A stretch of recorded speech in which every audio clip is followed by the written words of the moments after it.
paling segan banget gitu ayatnya ya. Makanya iman kita ma'al iman yajib wa yanqusu. Iman kita kadang naik kadang turun. Naiknya kapan iman kita? Nih lagi ada tempat ini naik semua iman kita. Ramadan apalagi iman kita semua naik semua di Ramadan.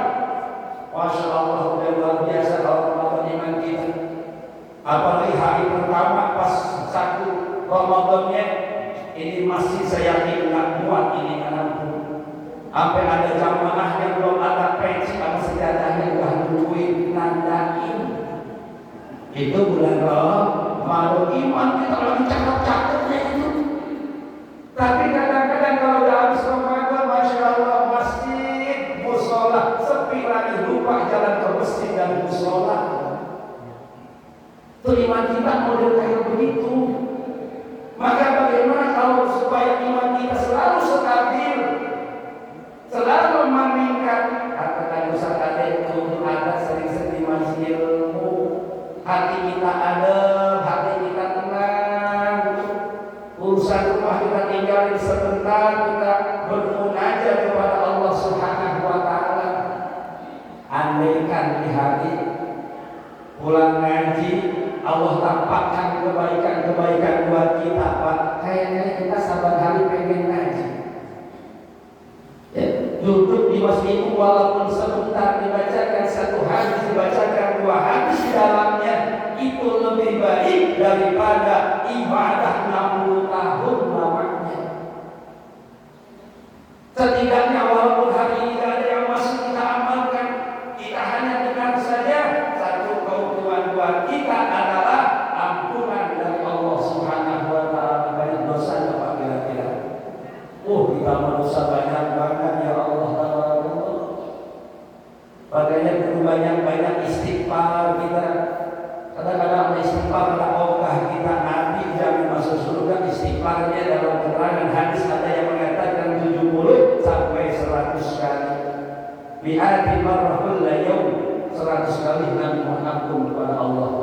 Ya, kita kalau sudah salat berjamaah dipimpin nama imam baru beristighfar. Di rumah Allahumma lantas jalan, bukan bacanya Allahumma lantas, Allahumma anta salim. Ya. Jadi yang pertama qalbun salim, hati yang bersih, hati yang tenang, ya. Selalu minta petunjuk dari Allah setiap langkah kita. Dikeluarkan langkah kita oleh Allah Subhanahu wa Ta'ala. Tuh hati yang baik. Ya, ini yang menolong kita nanti. Yang kedua, apa itu? Qalbun maitun, hati yang mati. Hati yang mati ini hati yang tidak mau menerima kebenaran Allah Subhanahu wa Ta'ala. Tidak mendapatkan petunjuk hidayah dari Allah Subhanahu wa Ta'ala. Pemimpinnya adalah sahabatnya.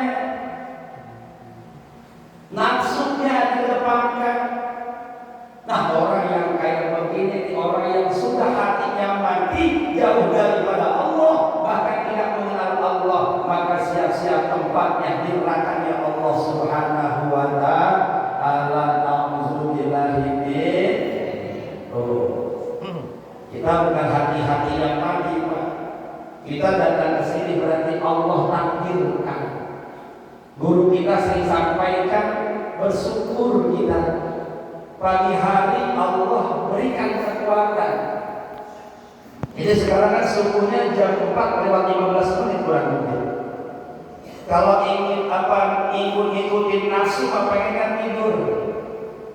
Enak banget kan tidur pas waktu jam 4, setengah 5 itu Masya Allah jenjangnya luar biasa, nikmat bertarik selimut.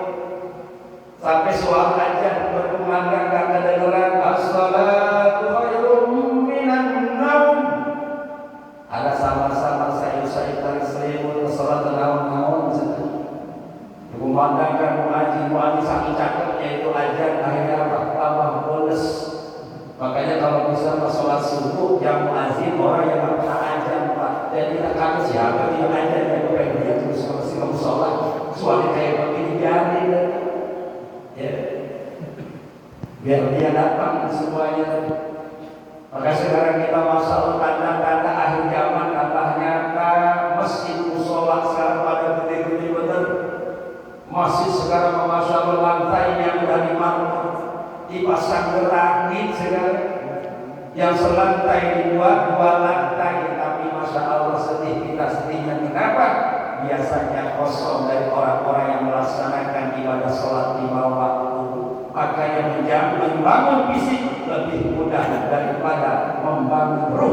masjid dan musola itu sendiri.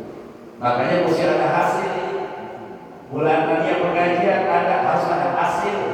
Ibadah kita semakin bagus, takwa kita semakin meningkat, hubungan silaturahim kita semakin erat. Ya, makanya ada yang ketiga, yaitu apa tadi yang ketiga? Qalbun maridun, hati yang sakit. Kalau yang nomor 2 udah mati, udah susah ini mati.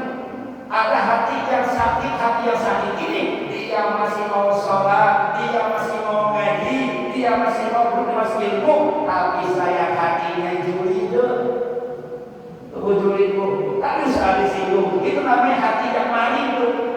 Hatinya sakit, ngaji, tapi dedik sama orang kau terima.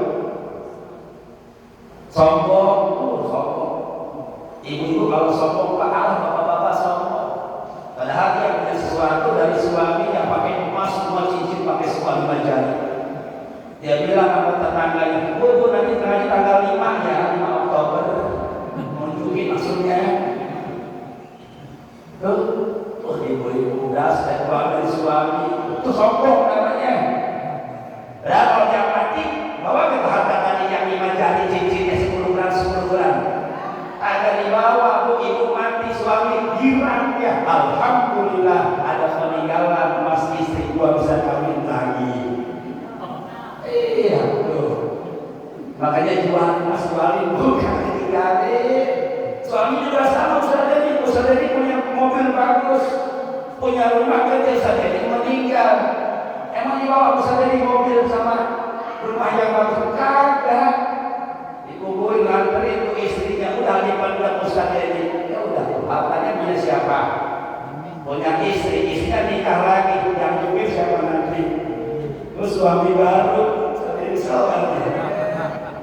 Ya Allah, tuh akan dibawa tuh. Maka jangan sombong, yang harus sombong sifat Allah, sifat sombong, sifat setan. Tapi kadang-kadang kita ada sifat sombong supaya menghilangkan sifat sombong. Perlu datang di masjid.